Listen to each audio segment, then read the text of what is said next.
நமக்கு வந்து இந்த நேரத்தில் தமிழ் சொல்லிக் கொடுக்குறவர்கள்லாம் யார் ஆயிட்டாங்கன்னா, இது தமிழ்நாடா இல்லை தமிழகமானு சொல்லிக் கொடுக்குறவர் நமக்கு தமிழ் சொல்லிக் கொடுக்குறார். திருக்குறள் என்ன இருக்குன்றது அவர் தான் சொல்லித்தரார். தமிழ் கற்றுக்கிட்டே தீர்வேன்னு ரொம்ப நாளாக ஒருத்தர் சொல்லிக்கிட்டு இருக்காரு.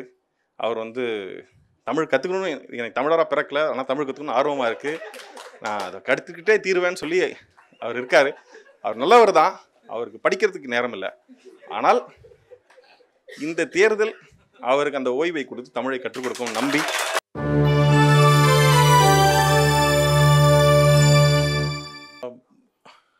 அனைவருக்கும் என்னுடைய பணிவான வணக்கங்கள். பெரியவர்களெல்லாம் இருக்கிற நேரத்தில் நான் இங்கே பேசுகிறது அவ்வளோ சரியாக இருக்குமான்னு தெரியல. பொதுவாக இந்த மாதிரி பொது நிகழ்வுகளுக்கு வர்றதும் இல்லை, வர அளவுக்கு எனக்கு ஒன்றும் தகுதி இருக்கிறதா நினைக்கல. தோடர் இந்த புத்தகத்தை கொடுத்து வெளியீட்டுக்கு வாங்கன்னு சொன்னபொழுது என்னுடைய முதல் பயம் வந்து நான் அதுக்குள்ளே படித்து முடிச்சிட முடியுமா அப்படிங்கிறது தான். அவர் முன்பே கொடுத்துட்டாரு, என்னால் முழுசாக படிக்க முடியல. நான் படித்த வரைக்கும் ரொம்ப வியந்து, இன்னொரு விஷயம் நம்ம லேட்டாக பேசுறதுல இருக்கக்கூடிய இன்னொரு விஷயம் என்ன, நம்ம சொல்லணும்னு நினைக்கிற விஷயங்களை எல்லாரும் முன்கூட்டியே பேசிட்டு போயிடுறாங்கிறதான். கடற்கரை சொன்னது போல் நான் ரொம்ப வியந்தது வந்து ரொம்ப ஹைப்பர் லிங்க் ஸ்டைலில் எழுதுனது. ஒன்றை தொட்டு இன்னொன்று, அதை தொட்டு இன்னொன்றுன்னு. என்னுடைய இந்த குணம் வந்து அது தமிழில் இருக்கான்னு தெரியல. என்னுடைய தமிழ் ஆசிரியர்கள் அத்தனை பேரும் அப்படி தான் இருந்திருக்காங்க. எனக்கு 4 தமிழ் ஆசிரியர்கள் ரொம்ப சிறப்பான மனிதர்கள். ஓரளவுக்கு வாழ்க்கையில் நல்லா இருக்கிறதுக்கு அந்த 4 பேர் காரணமாக இருக்குது. நான் அவர்கள் பேரை சொல்ல விரும்புகிறேன். நான் சாந்தோமில் படித்தேன், சாந்தோம் ஹையர் செகண்டரி ஸ்கூலில். ஐயா திரு பழனிவேல், அப்புறம் ஐயா திரு ராயப்பன், அப்புறம் ஐயா திரு சோமசுந்தரம், அப்புறமா தண்டமிழ் கொண்டல் சுவாமிநாதன் அப்படின்னு 4 பேர் எனக்கு தமிழ் சொல்லிக் கொடுத்தாங்க. இவர்கள் என்றைக்குமே மற்ற ஆசிரியர்கள் வந்து ஆங்கில ஆசிரியர் வந்து ஆங்கிலம் சொல்லிக் கொடுப்பார், கணித ஆசிரியர் கணிதம் சொல்லிக் கொடுப்பார், வேதியியல் ஆசிரியர் இயற்பியல் ஆசிரியர்கள் அவங்களுடைய சப்ஜெக்ட் சொல்லிக் கொடுக்குறாங்க. ஆனால் தமிழ் ஆசிரியர்கள் மட்டும்தான் தமிழும் வாழ்வியலும் மனிதர்களும் மனித மனங்களும் இப்படின்னு ஒன்றை தொட்டு ஒன்று சொல்லிக்கிட்டே இருக்கிறாங்க. நான் சொன்ன என்னுடைய ராயப்பன் அப்படிங்கிற என்னுடைய ஆசிரியர் வந்து சிலப்பதிகாரம் சொல்லிக் கொடுக்க போய் அங்கேருந்து மணிமேகலை பற்றி சொல்லி, அது பாடப்புத்தகத்தில் அப்போ அந்த வருஷத்துக்கு இல்லை, ஆனால் அதை பற்றி சொல்லி, அங்கேருந்து ஆபுத்திரன் கதைக்கு போயிட்டு ஆபுத்திரன் கை அமுத சுரபி கதையை சொல்ல போய் அங்கேருந்து பார்ப்பார் அகத்திலே பார்ப்போசு 5 ஒரு பாட்டு ஒன்று இருக்குது, அதை சொல்லி, அதுக்கப்புறமா அந்த பாட்டிலிருந்து பிணத்தின் மீது போற்றப்பட்ட ஆடை தூய்மையானது, எச்சில் தூய்மையானது, வாந்தி தூய்மையானது, இப்படி ஒரு பாட்டை சொல்லி அது ஒரு விடுகதையை சொல்லி இது என்ன அப்படின்னு கேட்டு இப்படி எங்களை வந்து லேட்ரல் திங்கிங் அதுக்கு பழக்கினவங்க நம்முடைய தமிழ் ஆசிரியர்கள். அப்படி இந்த புத்தகம் வந்து ஒன்றை தொட்டு ஒன்றுன்னு விரிந்துக்கிட்டே போகுது. இதில் என்ன சொல்கிறது, முன்பே பலரும் குறிப்பிட்டது போல் ஒரு 5 பேஜுக்குள்ளே கிட்டத்தட்ட ஒரு 10 எழுத்தாளர்கள் பற்றி அவர்கள் எழுதிய பாடல்கள் பற்றி வருது. நான் வந்து குறிப்பெல்லாம் எடுத்துக்கிட்டு ரொம்ப மெல்ல படிக்கிற ஒரு சுமாரான அறிவு இருக்கிற பையன் தான். ஸோ அதனால் நான் எடுத்து படிக்க ட்ரை பண்ணுறேன். மிக அடர்த்தியாக இருக்குது. ஆனால் என்னுடைய விருப்பம் வந்து இதை படித்து முடிச்சிடணும் அப்படிங்கிறதும். எப்பொழுதுமே இதில் நான் இன்னொரு விஷயம் சொல்ல வந்தது என்னென்னா, இவ்வளோ பேரை இவர் எப்போ படிச்சிருப்பார். உண்மையை சொல்கிறதா இருந்தால் யுகபாரதி வந்து என்னுடைய 7 நாள் இளையவர். ஆனால் என்னுடைய 7 நாள் இளமையாக இருந்து அவர் வந்து ஒரு 14 கட்டுரை நூல்கள் எழுதி, 10 கவிதை தொகுப்பு எழுதி, 2000 திரைப்பாடல்கள் எழுதி, இவ்வளவும் எப்படி இதை தவிர இதெல்லாம் வேறு படிச்சிருக்கார். இதை நினைக்கும் பொழுது எனக்கு ரொம்ப வெக்கமாக இருக்குது. எங்கள் அம்மா இதை பார்த்தாங்கன்னா என்னை ரொம்ப காரி விழுந்துருவாங்க, இப்படி ஒரு சோம்பேறி பிள்ளை பெற்றுருக்கோமேன்னு. ஆனால் யுகபாரதியோட அறிமுகம் எப்படி கிடச்சிதுன்னா, மாடர்ன் லவ்னு ஒரு ஷோ பண்ணுறதுக்காக பாடல் எழுதுறதுக்கு முயற்சி செஞ்சுட்டு இருந்தோம். யாரை கேட்கலாம் அப்படின்னு இருந்துச்சு. ஒருத்தர் 2 பேரை முயற்சி செஞ்சோம். எனக்கு அது என்ன சொல்கிறது, சரியாக நமக்கு ஏற்புடையதாக இல்லாமல் இருந்தது. வெவ்வேறு காரணங்களால் அது நடக்கவும் இல்லை. அப்போ ராஜமுருகன் கிட்ட கால் பண்ணி வந்து யுகபாரதி எப்படி, அவர் நல்லா எழுதுவாரான்னு கேட்டேன். அவங்க 2 பேரும் சின்ன வயசில் ஒன்றா வளர்ந்தவங்கன்றது கூட அவர் மறைச்சிட்டார். பிரமாதம் எழுதுவாருன்னு சொல்லி, உங்களுக்கு அவருக்கு நல்லா செட் ஆகும்னு சொல்லி என்ன அவரோட கோத்து விட்டார். அப்படி நாங்கள் அவரோட பேசிட்டு எப்பவும் போல் சினிமாவில் இருப்பவங்க போல் எங்களுக்கு அவ்வளோ வசதி இல்லை, காசு இல்லை, இந்த ப்ராஜெக்ட் கொஞ்சம் கஷ்டமாக தான் பண்ண வேண்டியிருக்குன்றதையும் சொல்லி அவர் கேட்டதுக்கு 1ல் 6 பங்கு 6ல் 1 பங்கு கொடுத்தோன்னு நினைக்கிறேன் எனக்கு தெரிஞ்சு. பேசி அவர் வந்து பாடல் எழுதுறேன்னு ஒத்துக்கிட்டாரு. எழுதி அவர் அனுப்புனா எனக்கு ஒரு 3 வெர்ஷன் அனுப்புகிறார். நான் 3 வெர்ஷனும் படிச்சுட்டு அவருக்கு ஃபோன் பண்ணி, இது கொஞ்சம் இப்படி இருக்கலாமா அப்படி இருக்கலாமா நான் ஏதோ கேட்டுட்டு இருந்தேன். அவர் நீங்கள் எங்கே இருக்கீங்க அப்படி கேட்டேன். நான் அலுவலகத்தில் இருக்கேன். நான் அங்கேயே வந்துடுறேன்ட்டு வந்துட்டார். வந்து கையோடு இருந்து எழுதி கொடுத்துறேன், உங்களுக்கு எதுக்கு இந்த கவலை அப்படின்னு சொல்லி எழுத ஆரம்பித்தார். அதுக்கப்புறம் 13 பாடல்கள் கூடவே அமர்ந்து எழுதி கொடுத்தார்.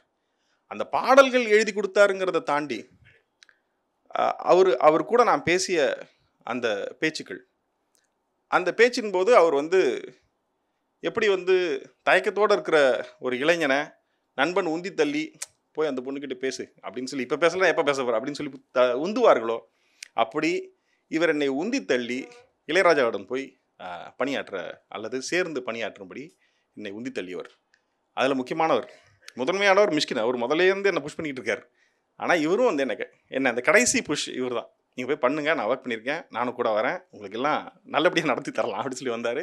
அதுக்கப்புறம் மிகப்பெரிய அனுபவமாக இருந்துச்சு. அதுக்கு நான் அவருக்கு இந்த நேரத்தில் அவருக்கு நான் நன்றி சொல்லணும்னு நினைக்கிறேன். அதாவது நான் சொன்னது போல் நான் வந்து திரு பாலகிருஷ்ணன் ஐயாவுடைய பேச்சுக்களை பற்றி நான் கேட்டு ரொம்ப இன்ஸ்பயர் ஆகியிருக்கேன். கருப்பணிப்புன்னு சொல்ல வேண்டியதே இல்லை. அவர் வந்து அவர் கமர்ஷியலான ஒரு பயங்கரமான ஸ்பீக்கர், ஒரு மாசாக பேசுவார். இப்படி ஐயா திரு போ. வேலுசாமியினுடைய பேச்சு எனக்கு ரொம்ப உத்வேகப்படுத்துது. ஒரு சினிமாக்காரர்கள் என்ன பண்ணலாம், என்ன பொறுப்பு இருக்குங்கிறத திருப்பி ஒரு தடவை நினைவுபடுத்துறது. இப்படி ஒரு லாலா கடையில் இருக்கக்கூடிய ஈக்கு கை காலெல்லாம் இனிப்பு ஓட்டிக்கிற மாதிரி இங்கே வந்து நான் வந்து இந்த உணர்வை என் மேலே பூசிக்கிட்டேன். ரொம்ப மகிழ்ச்சியாக இருக்குது எனக்கு. ஆனால் உண்மையை சொல்கிற மாதிரி தமிழில் ஆழங்கால் பட்டவர்கள்லாம் இருக்கிற இடத்துல நான் வந்து கரையில் நின்று கால் நினைத்தவர்கள் அப்படியே உறக்க பேசும்போது தூரத்தில் இருந்து கேட்ட ஒரு சிறுவன் போல தான் நான் இருக்கிறேன். எனக்கு இது வந்து ரொம்ப அதிகமாக தெரியாததாக தான் இருக்கேன். இந்த புத்தகத்தில் அவங்க சொன்ன நிறைய குறிப்புகள் இருந்தாலும் இவங்க சொன்னது போக மிச்சம் இருக்குது. ஏன்னா நான் மற்றதெல்லாம் குறிப்பெடுத்தது எதுவுமே பலன் இல்லை. ஆனால் இவங்க குறித்தது சொல்கிறது போல் அதை தவிர என்னென்னா, ஒரு கவிஞனாக இருக்க போய் இவர் என்ன பண்ணுறாருன்னா, இந்த எழுத்துக்கு நடுவில் சில ரொம்ப அழகான வரிகள் இருக்கு. காற்றாலை புழுதியில் காணாமல் கிடக்கின்ற ரத்தினங்கள் அப்படின்னு சொல்லி ஒரு வார்த்தை சொல்கிறார். இந்த மாதிரியான சொற்றொடர்கள், மெல்ல தலைவருடி மேலான ஆறுதலை நல்கும், இப்படி ஒரு சொற்றொடர் இருக்கு. அன்பென்பது வேற ஒன்றும் இல்லை, சின்ன தொடுதலும் சிலாகித்தலும் தான். இந்த மாதிரியான எழுத்துக்கள் ப்ரோஸில் இருக்கு இல்லையா, அது ரொம்ப அழகாக இருக்குதுன்னு நம்புகிறேன். கவிதைகள் பற்றி எல்லாரும் சொல்லிட்டாங்கிறதுனால சொல்கிறதுக்கு எதுவும் இல்லாதனால இதை நான் சொல்கிறேன். இது தவிர நான் இந்த புத்தகத்தை எப்படி இவர் வந்து என்னை இளையராஜாவோட முந்தி தள்ளினாரோ அதே போல் எனக்கு எப்போதும் தமிழை வந்து முறையாக கற்றுக்கணும், நல்ல முறையில் கற்றுக்கணும், அதாவது ஆழமாக கற்றுக்கணும்னு ஆர்வம் எப்போ இருந்திருக்கு. அதுக்கு காரணம் அம்மா, அதுக்கப்புறமா என்னுடைய தமிழ் ஆசிரியர்கள். அதை தவிர நான் என்ன நினைக்கிறேன்னா, தமிழர்கள் ஓரளவுக்கு அறிவில் கொஞ்சம் சிறந்து விளங்குறார்கள் பொதுவாக எல்லாரும் நம்புகிறோம். நமக்கு அட்லீஸ்ட் தெரியுது. இது வந்து ஒரு தற்புகழ்ச்சியாக கூட இல்லை. தமிழர்களுக்கு அப்படி ஒரு எண்ணம் இருக்குது, அப்படி ஒரு குணம் இருக்கிறத நாமளும் உணர்றோம். அதுக்கு காரணம் என்னவா இருக்கும்னு நான் யோசிச்சிருக்கேன். அதாவது தமிழில் வந்து ஒரு யானைன்னு ஒரு சொல்லுக்கு வந்து வேழம், கரி, களிறு, பெண் யானைக்கு பிடி, இப்படின்னு இவ்வளோ சொற்கள் இருக்குது. ஒரு வாக்கியத்தை கட்டமைக்கணும்னா பல விதமாக கட்டமைக்கலாம். இப்போது இது மாதிரி என்ன சொல்கிறது, ரொம்ப நுணுக்கமாக சிந்திக்கிற திறன் இருக்கு இல்லைங்களா, அது சிந்திக்கிற தேவையை இந்த மொழி ஏற்படுத்தி தருதுன்னு நான் நம்புகிறேன். மற்ற மொழிகளில் இவ்வளோ நுணுக்கம் இருக்கான்னு எனக்கு தெரியல. ரொம்ப மொழிகள் தெரியலனாலும் மற்ற மொழிகள் ஓரளவுக்கு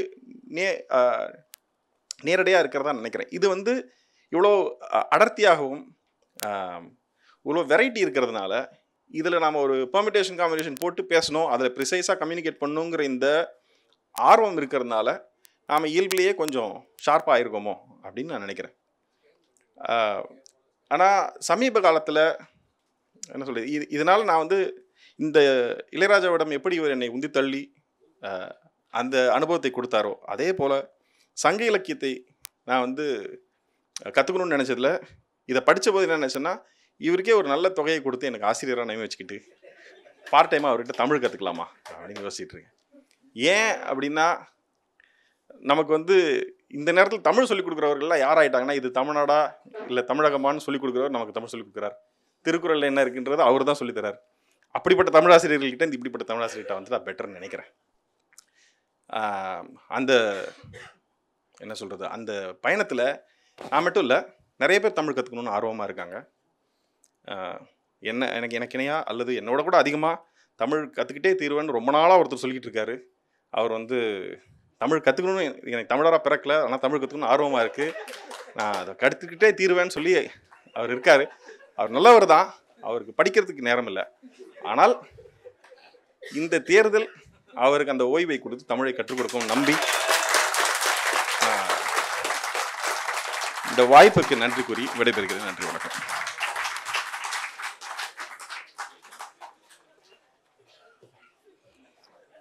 இயக்குனர் தியாகராஜன் குமாரராஜ் அவர்களுக்கு எங்களுடைய நெஞ்சார்ந்த நன்றிகள்.